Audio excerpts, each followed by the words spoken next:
अस्सलाम वालेकुम दोस्तों, मैं तो खुश हूँ तो ठीक ठाक हूँ तो मालिक जी पनार में तो दोस्तों अॼु तव्हांखे हिकु उर्दू ड्रामे जी बहितरीन अपडेट ॾींदासीं दोस्तों।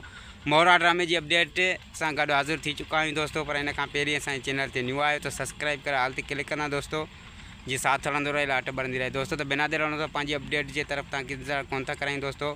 जी दोस्तों, तो मोहरा ड्रामे जी अपडेट तव्हांखे ॾींदासीं। त जीअं मां तव्हांखे अॻु में ॾसे चुको हुयुमि त जेको मोहरा ड्रामे जो रूटीन रखंदा दोस्तों, ये तो हफ़्ते में 3 एपिसोड हलाया वेंदा हुआ दोस्तों। तव्हांखे ख़बर आहे त हाणे उनजो हिकु एपिसोड थो हले, त उहो मां तव्हांखे अॻिले वीडियो में बि ॾसे चुको हुउमि त हिकु एपिसोड हलाए वेंदो।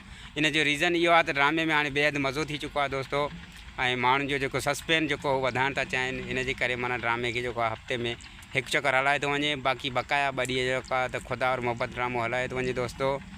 ऐं काफ़ी माण्हुनि जा जेके माना इनखे ॾिसणु चाहिनि था, शौक़ीन आहिनि दोस्तों, त वरी बि उन्हनि खे ॿुधायूं था त हाणे इन जो जेको हिकिड़ो ॾींहुं जेको हफ़्ते जो पहिरियों ॾींहुं आहे त उन वार ते जेको ड्रामो ऑन थींदो आहे मोहरा, ऐं वधीक जेके 2 ॾींहं त उहो तव्हां न ॾिसी सघंदव।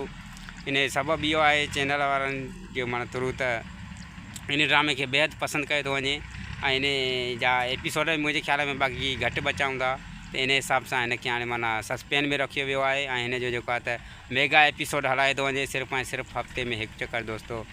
त ईअं ई इनखे हफ़्ते में हिकु चक्कर ॾिसंदा रहो, प्यार मोहब्बत ॾींदा रहो। ऐं मोहरा हिकु बहितरीनु ड्रामो आहे, ज़बरदस्त ड्रामो आहे, जंहिंखे ॾिसी करे तव्हांखे माना लुत्फ़ु मिले थो। ऐं हिन में जेके किरदार आहिनि दोस्तों, त हिन में ज़बरदस्त किरदार आहिनि। लाइबा ख़ान आहे, ऐं ज़ुल्फ़कार मीकाल आहे, ऐं काफ़ी एक्टर आहिनि जेके हिन में पंहिंजा कैरेक्टर निभाए रहिया आहिनि। ऐं हिन जी कहाणी जेको आहे त ज़बरदस्त आहे, त असांखे पाण खे इंतज़ारु रहंदो आहे त उहो हफ़्ते जो आख़िर ॾींहुं कॾहिं ईंदो जॾहिं मोहरा ड्रामो ऑन थींदो ऐं असां ॾिसी सघंदासीं। छो त मोहरा ड्रामो जेको आहे हिन जी डिफरेंट कहाणी आहे, ऐं हिकु छोकिरी जी जंग आहे जेका पंहिंजी भेण जा बदिला पंहिंजे माना ॾेर खां वठी रही आहे, जेको हुन जी घर में रही रहियो आहे दोस्तों। सिकंदर जीअं त हुनजो ॾेर आहे दोस्तों, ऐं हुनखां पंहिंजा पलांट घणे वठी रही आहे।